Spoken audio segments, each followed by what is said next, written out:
السلام عليكم دكتور. أهلا عليكم وعليكم. دكتور. أهلا وعليكم السلام. أهلا وسهلا. Okay, shall we start? Yes, doctor. Okay, what do you want me to explain? The chance is yours to ask questions or ask for a particular area to be covered. Doctor, can you go over the afferent columns? The general, visceral, afferent, general, somatic, because I'm mixed up between all of them. Okay. Let me first get an image very quickly from anywhere. Let me go there for okay.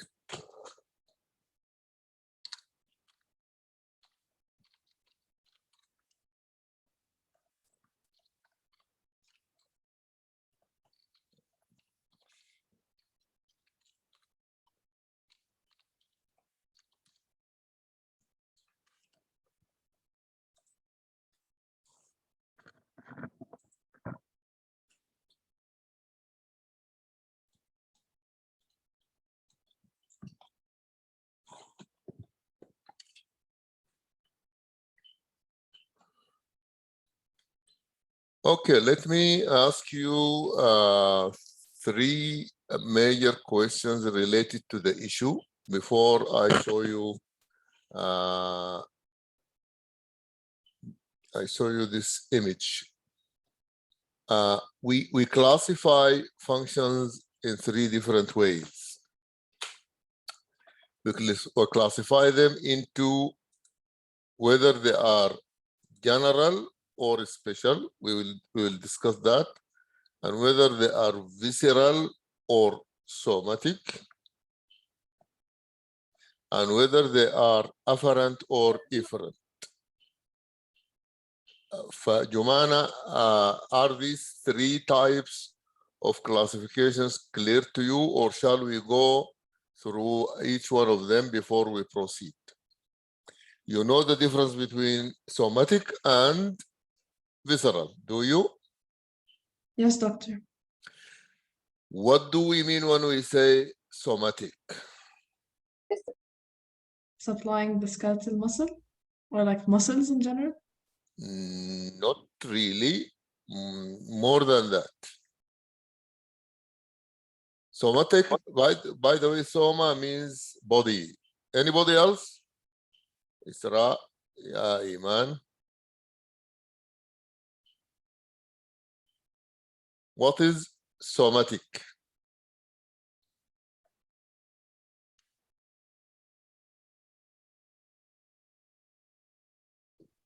Because this is the most important classification. If we don't know it, then moving into the other classifications will be incomplete, let us say.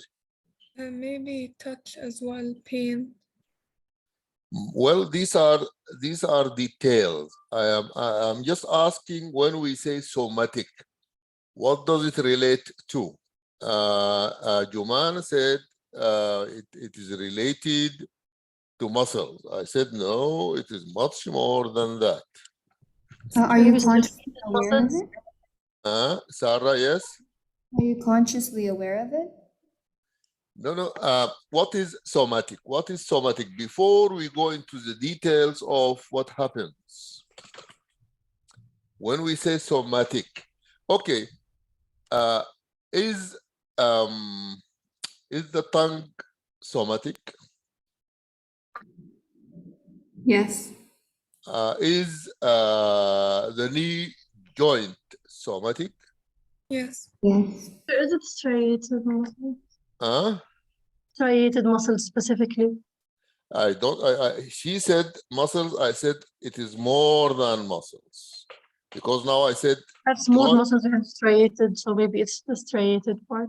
Well, these are details. Let us finish with the overall definition of the word. What does somatic come from? It comes from soma. Soma means body. So when we say somatic, we mean relates to the body. But when we say body, we specify more.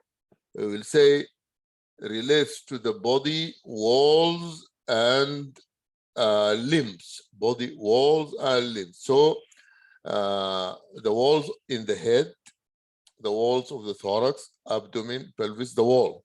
And when we say the wall, it includes everything. It includes bony component, muscular component, the skin over them, and everything. So somatic means in relation to the body, while visceral means the content of body cavities, the content of body cavities, including the thoracic cavity, the abdominal cavity, the pelvic cavity. What we find in these three cavities are organs which belong, which are called as viscera, ahsha, the internal organs. So the first definition, anything relates to the body walls and limbs is considered somatic. Anything relates to the organs found inside the body cavities, it is visceral. The only viscous, the only viscera which are found everywhere are the blood vessels. So the blood vessels are considered viscera, although they are found in the cavities and they are also found in the walls and limbs. So vessels, blood vessels are belong to the category of viscera, while everything else other than internal organs found in the cavities of the body are considered somatic because they are found in the walls of the body and in the limbs of the body. So things in the limbs, things in the walls of the body are considered somatic, while structures found inside cavities are considered viscera. So things related to them are called visceral. This is the first and very important classification. Is it clear now? Classifying parts of the body into somatic and visceral. Clear? Yes. Idea? Okay. Yes, doctor. Now we move to the next classification. What do we mean when we say this is general? And what do we mean when we say this is special?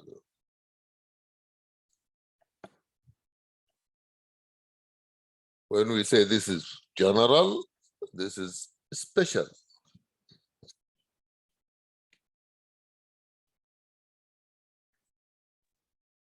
Well, yes, Joanna, I saw you unmute, then mute again. Okay. Not sure, doctor, but is it But like say- general the whole, let's say the organ, so it will be the whole organ, while maybe a part of this organ, a specific area will receive, let's say like a nerve supply for a specific function or something? Well, it doesn't only relate to supply. When we say this is general, it means it is found everywhere or in many places, not in a particular place. So we call it general. For example, if we take pain as a sensation, pain is a general sensation. Why is it general? Because it is found everywhere and it is found in many places, not only one place. It is not served by one organ. But if anything, whether it's a sensation or a movement or whatever, and it is found or served by one part or one organ, then it's special. So if, for example, vision is served only by the eyeball, isn't it? Vision, seeing. It's served only by the eyeball. So it's a special sensation. It's a special sensation. And then smell also, it is served by only one organ. So it's a special sensation. Let me detail this because it's important. It is different from the eyeball and the nasal cavity, which is taste. Taste is served, it is served by the oral cavity, but mainly the tongue. Mainly the tongue, but it is served by the oral cavity, one organ also. So because it is in the tongue, but it's also found in the palate, it's also found in the epiglottis, and so on. Even the upper part of the pharynx has got taste buds.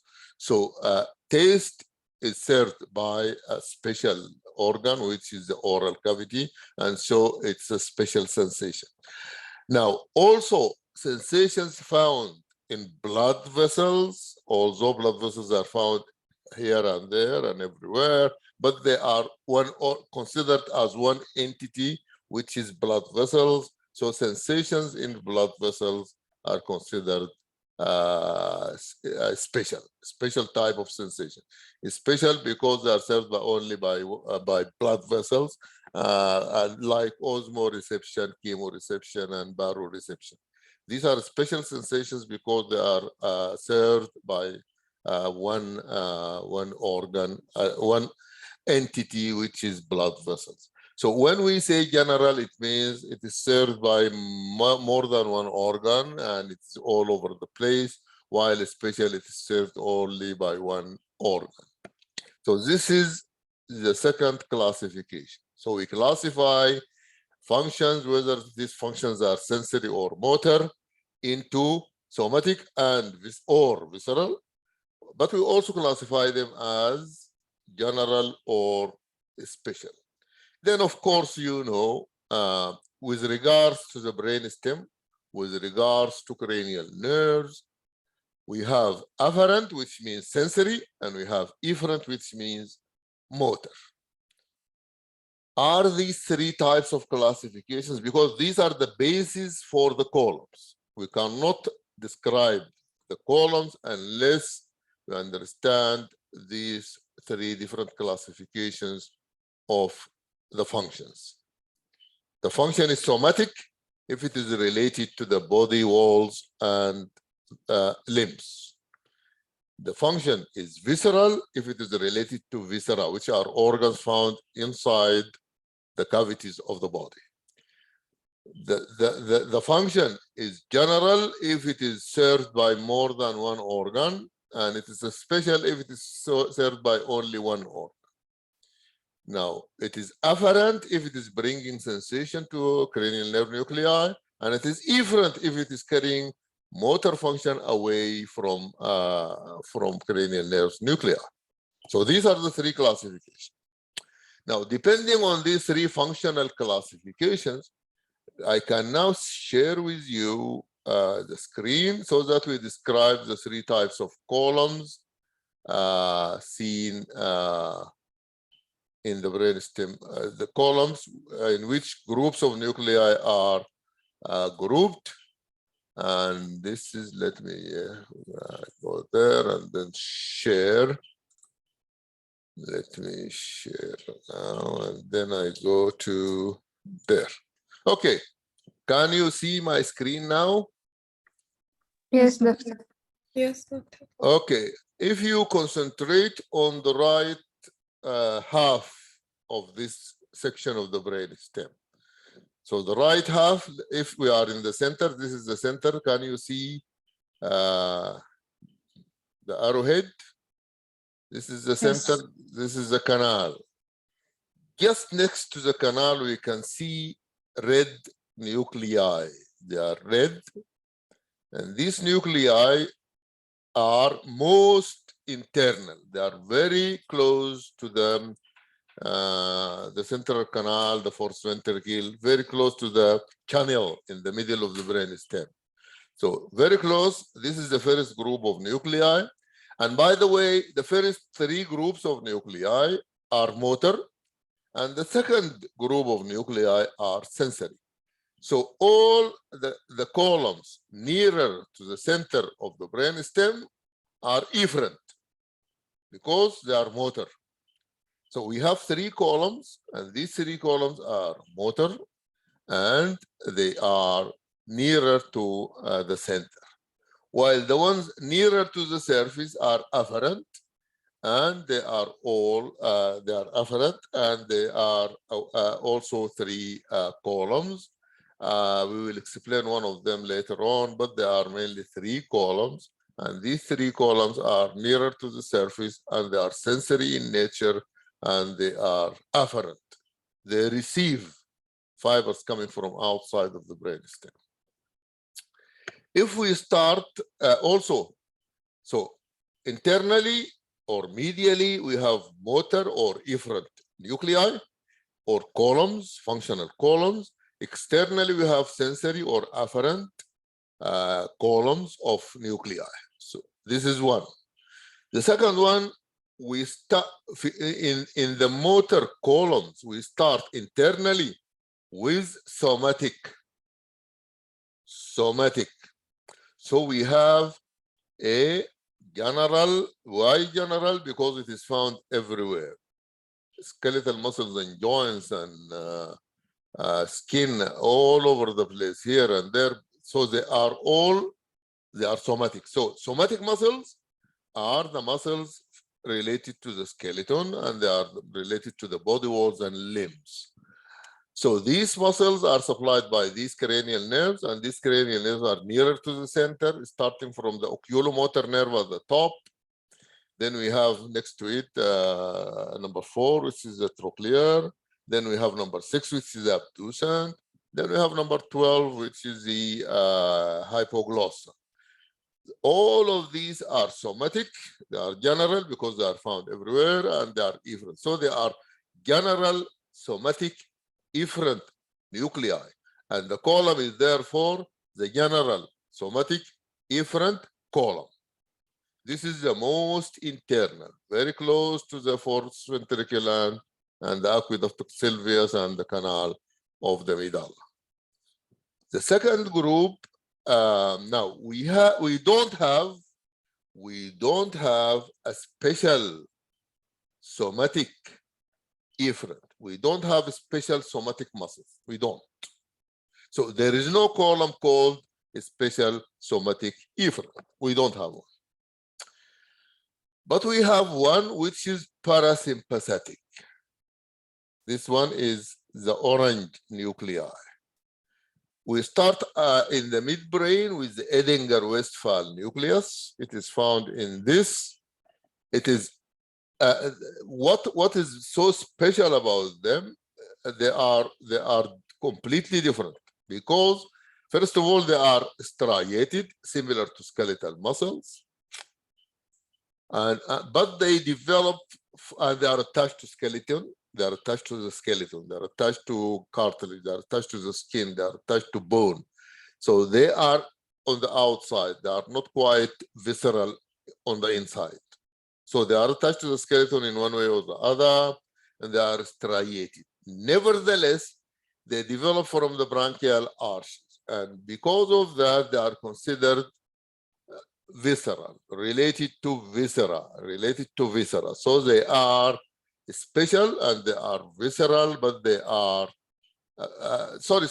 I'm not talking about the general, sorry. I'm not talking about the general, not the special.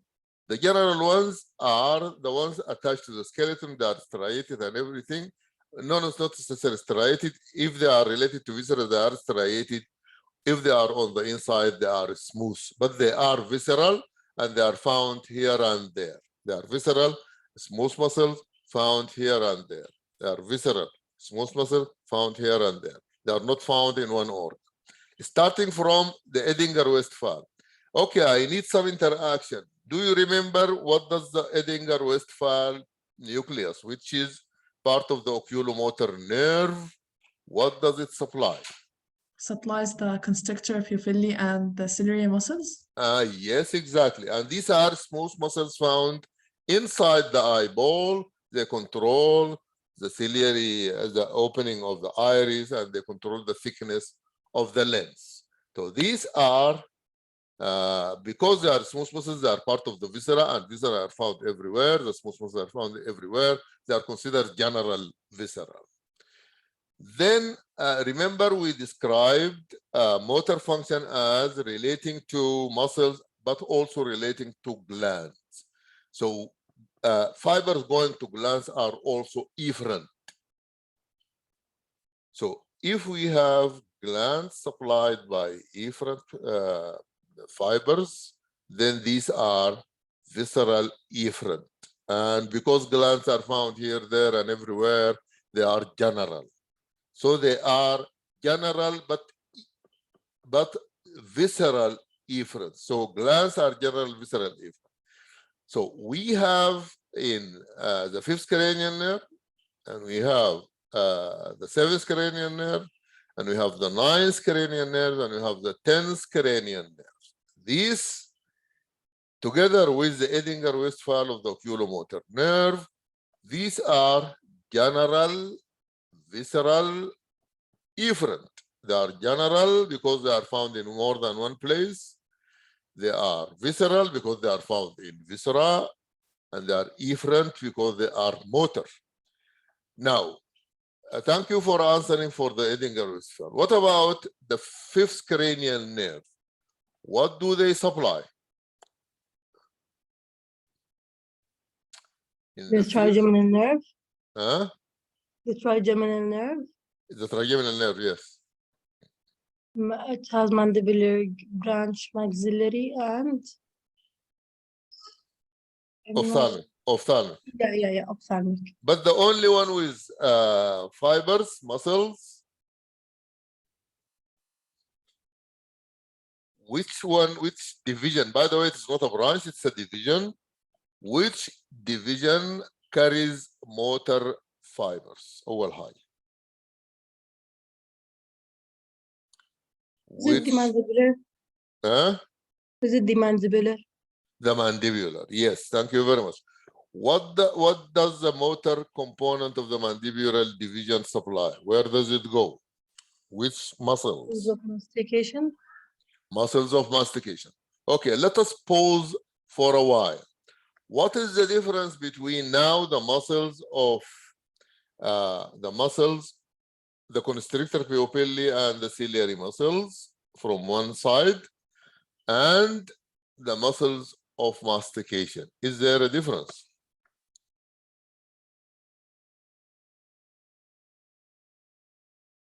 Yes, remember when I wrongly started describing them? The muscles of mastication, they are striated, they are attached to the skeleton, but they develop from branchial arches.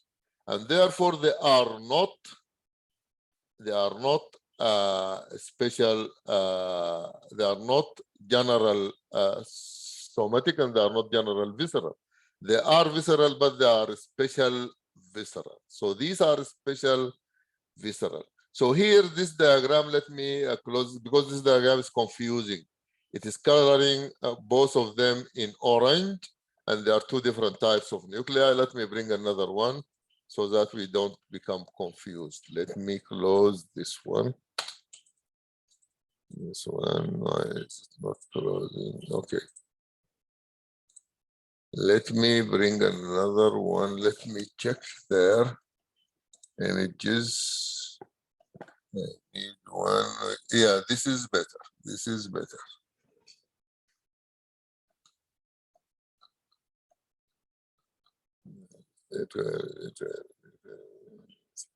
Okay, let me go back.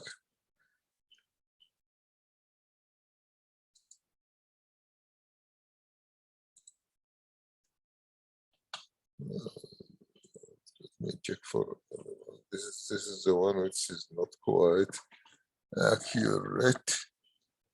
Yeah, this is also my battal. Okay, save image.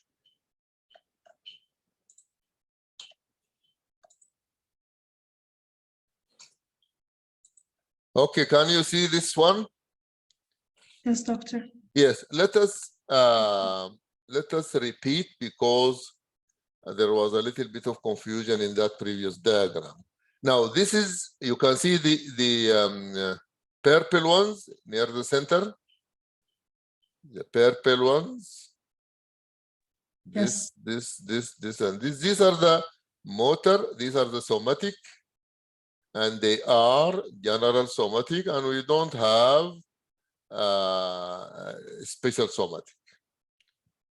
Then we have this column, which is called the branchial here. It's called branchial. Branchial means It relates to muscles which develop from the branchial arches, including the muscles of mastication supplied by the trigeminal, the muscles of facial expression supplied by the facial nerve, muscles of facial expression.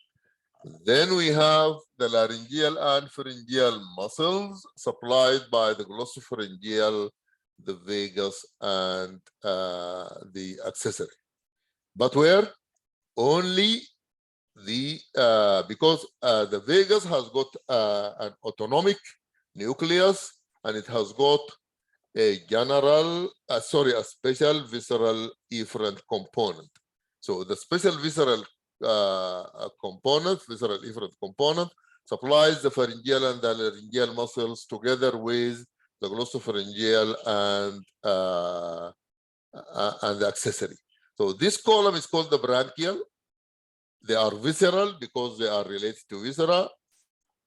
They are special because they are different from other visceral muscles, and they are efferent because they are motor. So this is a special visceral efferent column. And then we have this one with the Edinger-Westphal nucleus. And then we have some of the muscles of the facial nerve, some of the muscles of the glossopharyngeal, and some of the muscles supplied by the vagus. Now, these are not muscles. When I say the facial, I'm talking about glands. And glossopharyngeal, I'm also talking about a gland. And when I'm talking about the vagus supplies muscles and glands of the gastrointestinal system, muscles of the heart, muscles of the larynx. So these four nuclei supply general, visceral, efferent. So we have three columns now, three motor columns. There is a general somatic column, most internal.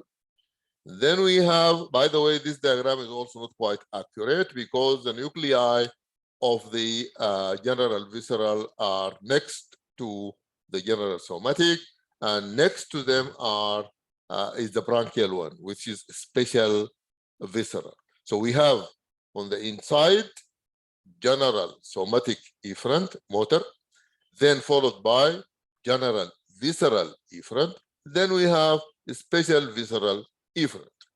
Do you have any questions in these three columns before we move to the next three ones? Other three? Yes, doctor, I do. Yes, go ahead. What is your question? I'm sorry, Dr. Yeah. My question is the nuclei of the nerves, of the cranial nerves 5, 7, 9, and 10, they are considered special visceral efferent or general visceral efferent?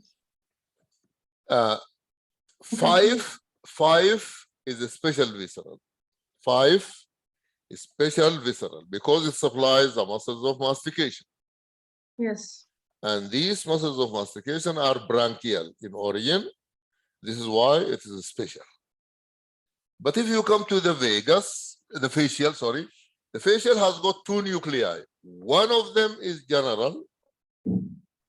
When we say general, it is supplying glands, and the glands are found here, there, and everywhere. Because it supplies glands, then it is general, visceral, efferent. Yeah? Yeah. Okay. And the other? Even the glands supplied by the facial nerves are supplied by components coming from the facial, although they are supplied, by the glossopharyngeal. You know them, the submandibular and the sublingual glands? Yes. They are supplied through the lingual branch of the mandibular division, but the fibers are coming from the facial. You remember the chorda tympani. So the facial, yes, the facial has got two components. One component to the muscles of facial expression, but one component to glands. The one to glands is general visceral efferent, while the one to muscles of facial expression are special visceral efferent. They are special because they develop from branchial arches. Now, Introduction. when we come to the vagus supplies glands in the gastrointestinal tract. It also supplies the muscles of the gastrointestinal tract. So it is general visceral efferent. This is the vagus. But it has got other component which supplies the pharyngeal and laryngeal muscles, which are special viscera because they develop from branchial arches. So the vagus has got two components. You know them, the vagal motor nucleus and the inferior salivatory. It has got, and then it has got also from the nucleus ambiguous. The ambiguous one is branchial. Glossopharyngeal, vagus, and accessory. All of them come from this nucleus ambiguous. It is branchial. It is a special visceral efferent. Okay. Yes, the glossopharyngeal is special, is general visceral. What does it supply, the glossopharyngeal as a special?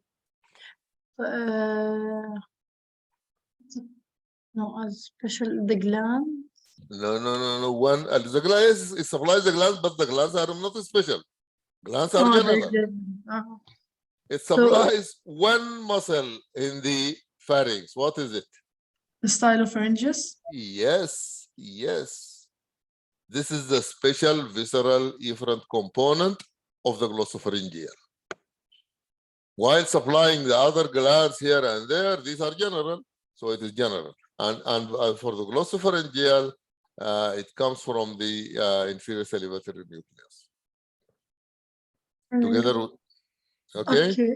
Yes, so the this column, which is not the most medial, the next one, it has the cranial nerve nucleus of cranial nerves number 5, 7, 9, and 10. No, just a minute. I told you this is not accurate.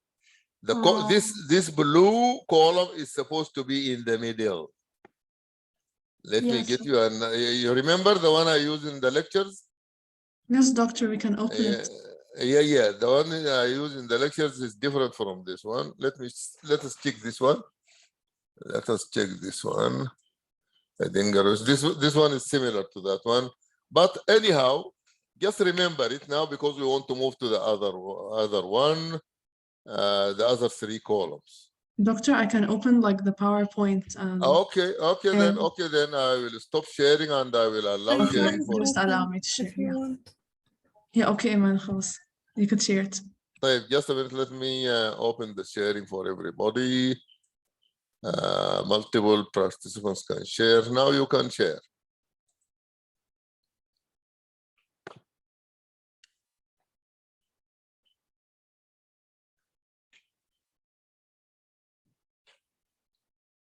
Who is going to share? Okay, good, Iman. Okay, yes. Okay, as you can see, the most medial one is the general somatic. The most medial one is general somatic, the red nuclei. These are the red ones.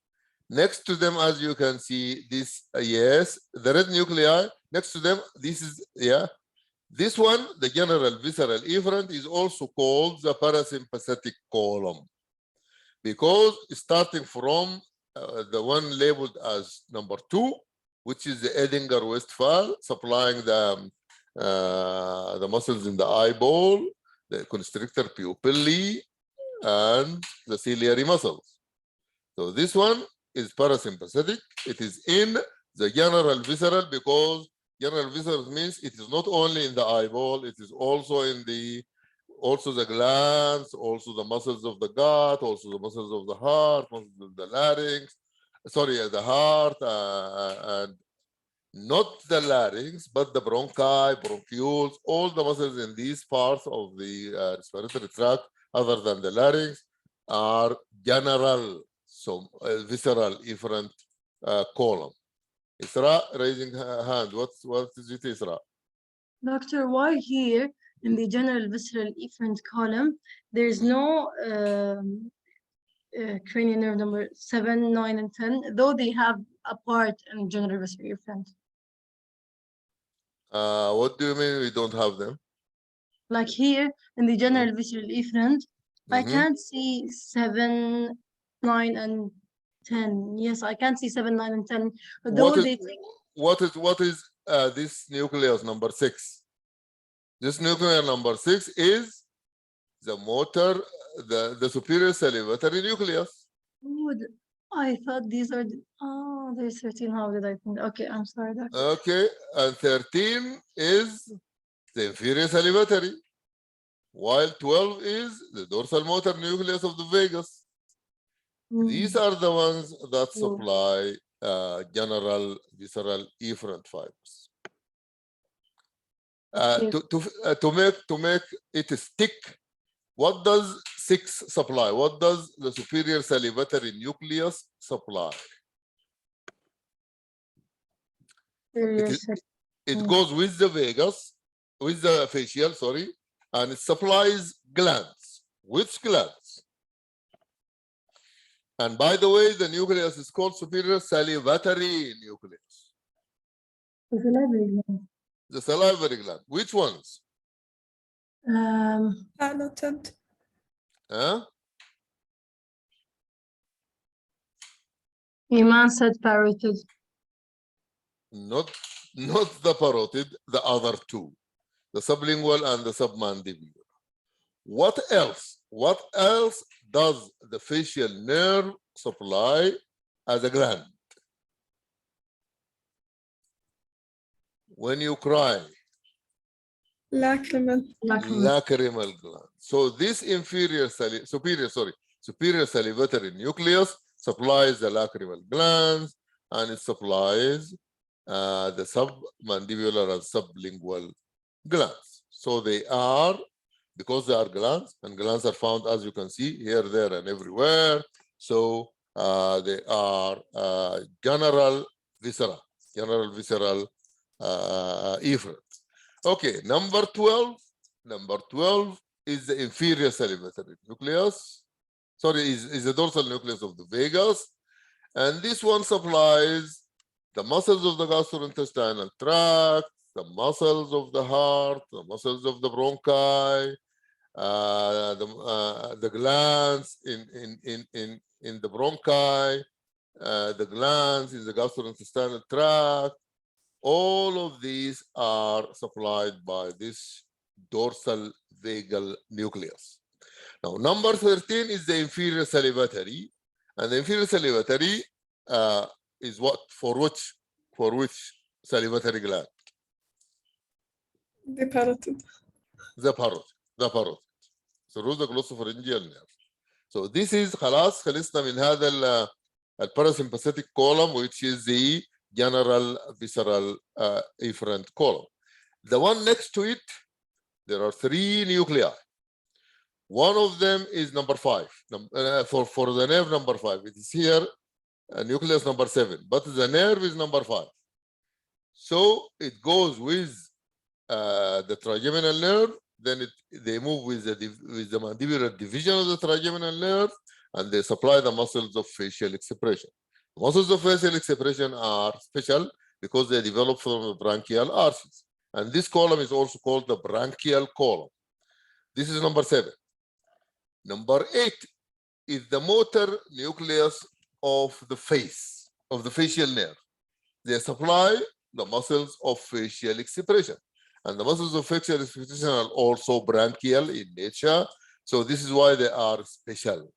They are not like other skeletal muscles. And they are related to branchial arches, so they are considered viscera. Now, number 14 is the nucleus ambiguous. This nucleus ambiguous is 4, 9, 10, and 11. 9, 10, and 11. The glossopharyngeal, the vagus, and the accessory. And all of these 3 supply pharyngeal and laryngeal muscle through a common plexus between the 3 of them called the pharyngeal plexus, and it becomes the laryngeal plexus. So through that plexus, they supply the larynx, laryngeal, and pharyngeal muscle. And this is why they are special visceral efferent nuclei found in the special visceral efferent column. افتكر خلصنا, we done with the 3 motor columns. Now let us go to the 3 sensory columns. The arrangement is reversed. The arrangement is reversed. Instead of starting again with somatic and then moving to visceral, we start with visceral. And visceral is served by 1 nucleus for both general somatic, general visceral afferent with special visceral afferent. General visceral afferent and special visceral afferent. Both of them are served by this nucleus, and it's called the nucleus of the tractus solitarius, which is number 15. It has got 2 parts. Don't worry about them. One of them is called the gustatory, the upper one, and the lower one is called the cardiopulmonary or cardiorespiratory, whichever. Which means the upper part serves gustatory, serves the oral cavity and taste and حاجات زي كده. While the lower half of it is so this is the nucleus of the tractus solitarius. What does it serve? Which nerves? Which nerves? To put it in one statement, mixed cranial nerves. Mixed cranial nerves, which are number 5, number 7, number 9, and number 10.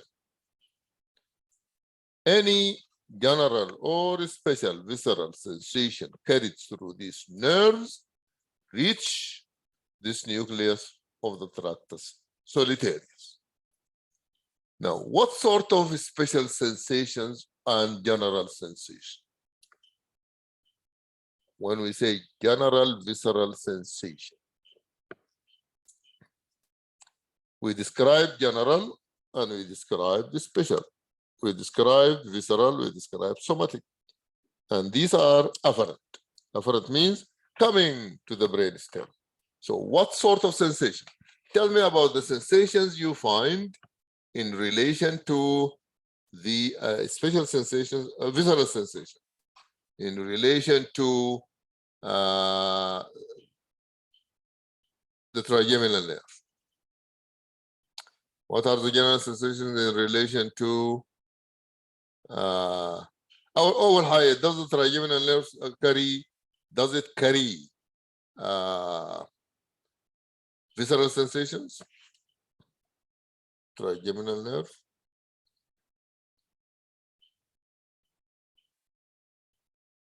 Yes. From where?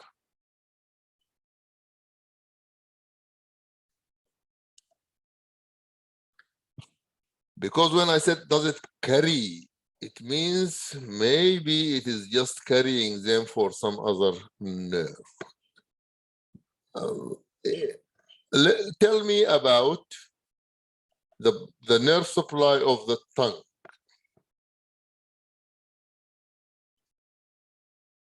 The anterior 2/3. It's not it's very facial. So radius and glossopharyngeal, right? The posterior 1/3. The posterior third. But first of all, we have anterior 2/3 and posterior 1/3.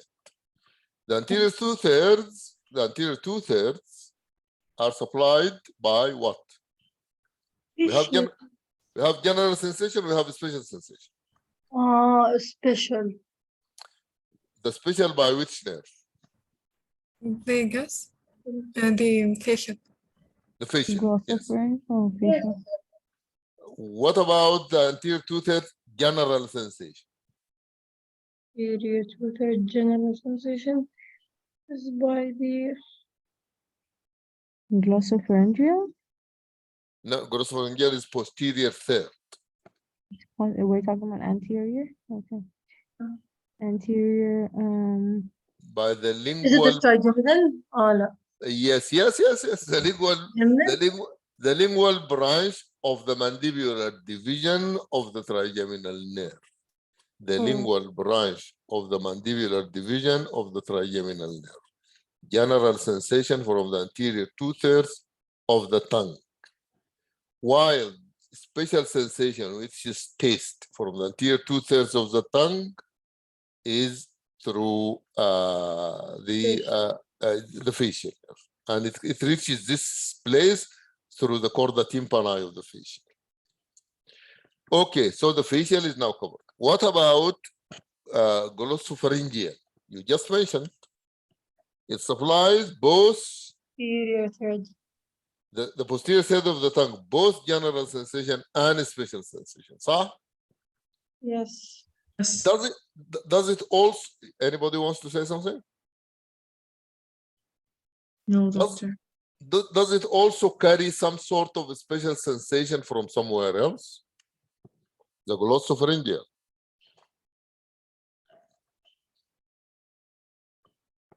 General sensation from the glands. No. There is a very special, I mentioned it in the beginning of this interaction. I said, when we classified viscera, I said viscera are found inside the body. The only viscera which are found in the body cavities and body walls are blood vessels. So do we have a special organ serving special functions supplied by the glossopharyngeal? A special vessel serving special sensations. Doctor, is it the carotid sinus nerve? Yes, thank you very much. The carotid sinus nerve supplying the carotid sinus and the carotid bodies, which are for baroreception and chemoreception. Baroreception or receptors and chemoreception to detect the blood pressure and to detect the chemistry of the blood. So there is this carotid sinus nerve. So this through the glossopharyngeal. So the glossopharyngeal has got special and general sensory components from the posterior third of the tongue, but also from the carotid sinus and carotid bodies. Now, what about the vagus? Taste from the epiglottis. Yes, this is a special from the epiglottis taste. Thank you very much. And by the way, the vagus supplies the pharyngeal and the laryngeal muscles, but it also brings general sensation from The heart. Can we say from the heart, the cardiac plexus? Yes, the heart. I wanted to start from the respiratory and then go to the heart. Respiratory tracts and the heart. So these are viscera, but they have.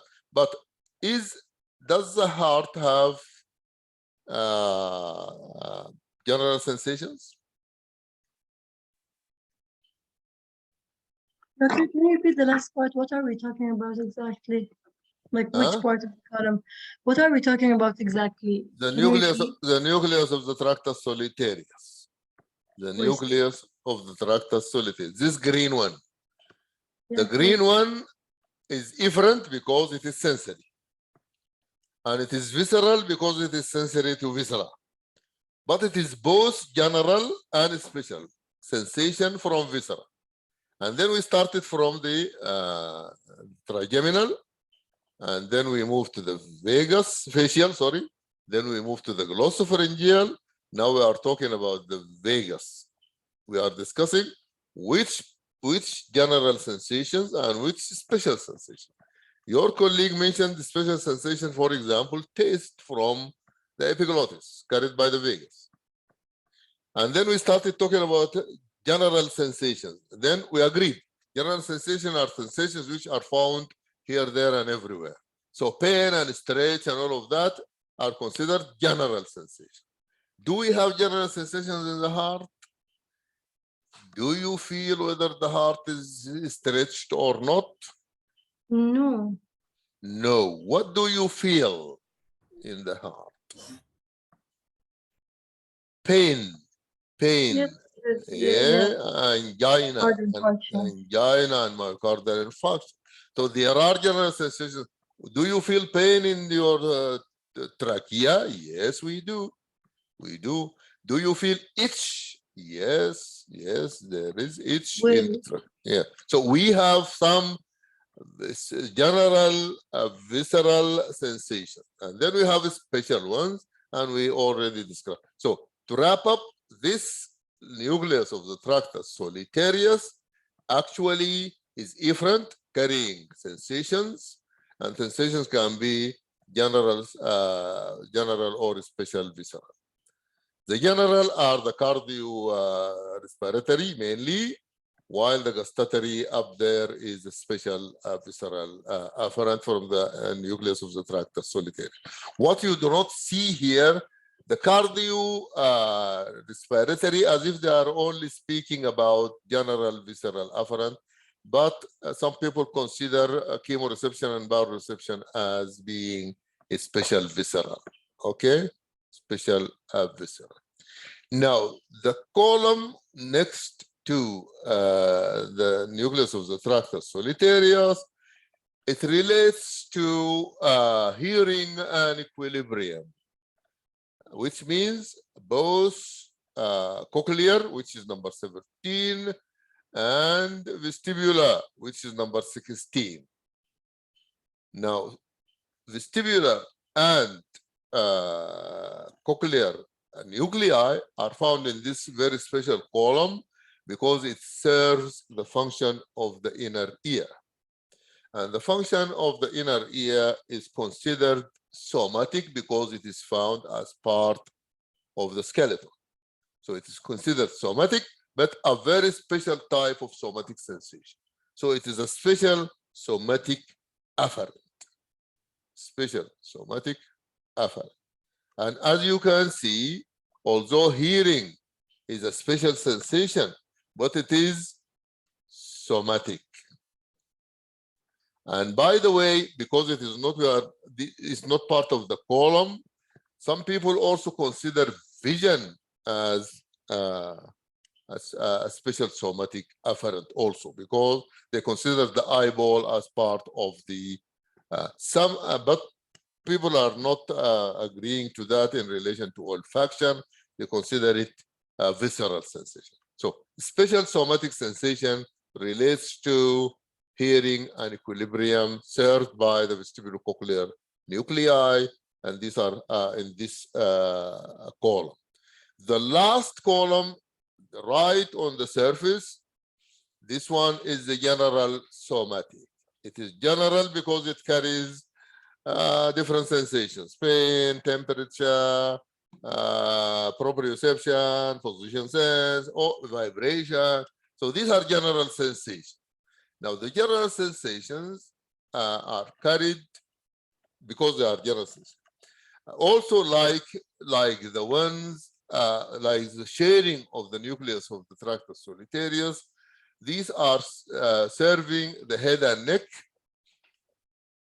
which is the mesencephalic nucleus of the glossopharyngeal, trigeminal nerve, also served by number 9, which is the principal sensory nucleus of trigeminal nerve.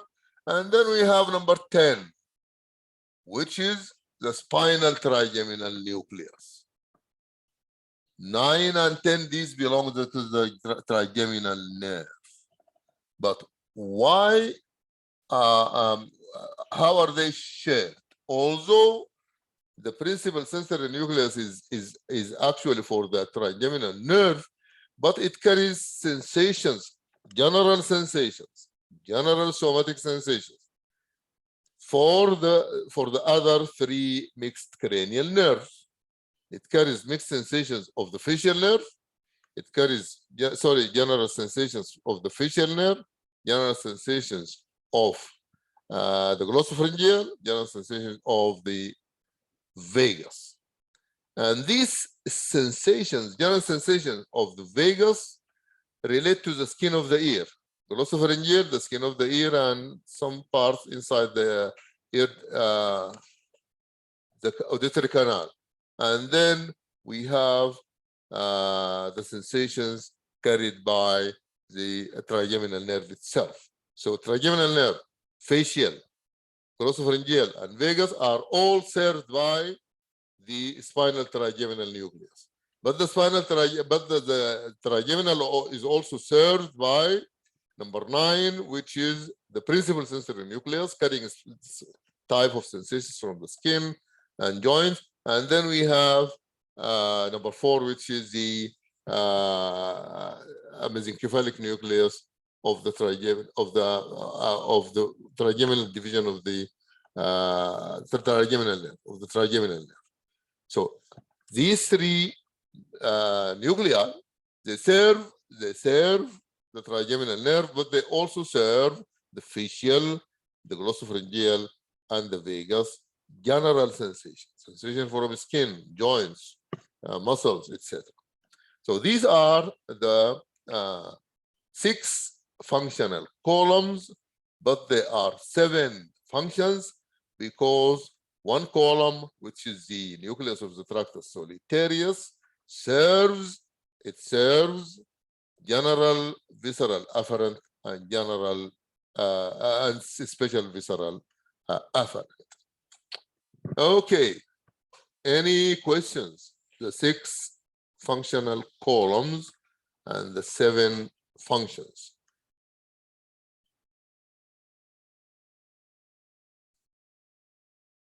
السكوت علامة الرضا. No, أيوة، no, معك. everything is fine. أعتقد إنه خلص كل شيء clear. افتكر ايوه انا I'm going to upload this recording of this session. You can also disentangle the confusion caused by the first illustration, but now I think it's clear. Go through it again, and then if you have any questions, you can also email them to me or send them as as a WhatsApp message. Okay. I don't want to keep you for more than 1 hour. Thank you very much, and all the luck. Good luck. Thank you so much, Doctor. Doctor. Have a nice day. Have a nice day. Thank you.